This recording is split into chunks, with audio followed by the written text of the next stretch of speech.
Hi everyone, my name is Frances Docherty. I'm a lecturer in the School of Chemistry at the University of Glasgow.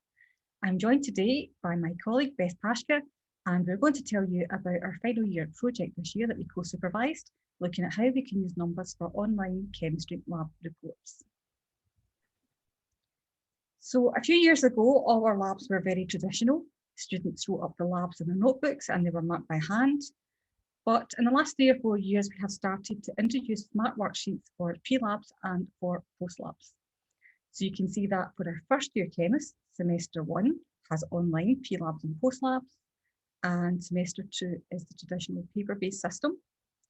Level 2 is all paper-based, and third years have a mixture of online and traditional settings.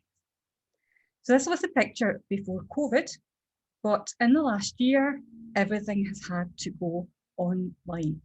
And it's not just the pre-lab and post-labs, we've also had to put the actual labs online because we've had no students in the lab.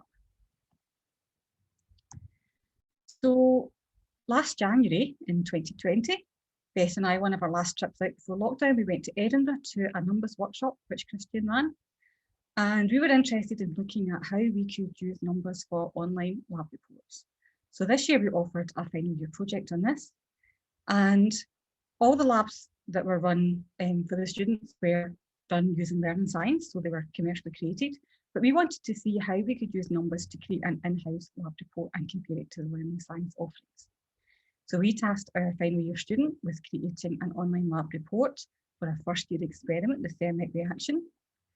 And we wanted to compare the content that she created to the offering from a commercial company. And we also wanted to know how user-friendly the students felt the NUMBAS offering was and how easy it was for potential staff to be creating these labs. So Beth and I don't think she'll be saying, we're good with all our Office packages and with Moodle, but we don't have any programming experience. And some of our colleagues are more technologically challenged than us. So we wanted something that was going to be fairly simple and user-friendly for the creator. So I've already mentioned that this wasn't just creating the pre-lab and the post-lab smart worksheets, we had to incorporate the actual lab. So we found on NUMBAS it was very easy to upload the content from the lab manual. We also created videos in the lab showing the experiments that the students could watch so they could complete the post-lab reports. And our student used a variety of features in NUMBAS to incorporate into the report. So she had some calculations, she asked the students to balance some chemical equations, and then she had some kind of gap fill type questions and matching text patterns. And it's also nice that we could introduce some randomization to the questions. So for example, if we were giving the students a starting weight of material and we wanted to know how much final product we would make, we could introduce some randomization to that so they didn't all get the same answer and were able to copy from each other. So I'm now going to pass over to Beth, who's going to tell you about our findings. Thanks, Frances. Now, as Frances has mentioned, as part of her project, Alicia wanted to evaluate the resource that she had created.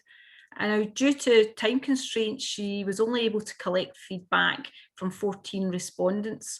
And these consisted of final year students and a small number of staff.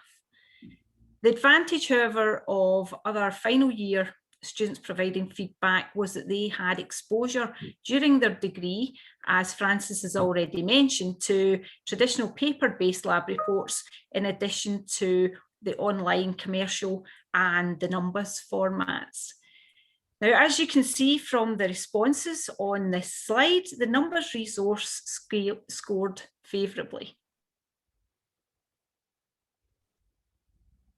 Next slide, Frances.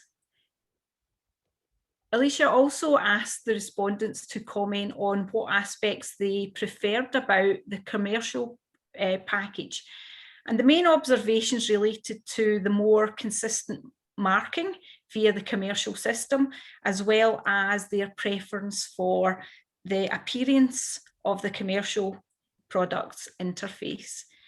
And as they had engaged with this platform before in previous years, they also liked that sort of sense of familiarity. And these observations were supported by comments that Alicia collected. I'll just let you have a wee read through those yourself.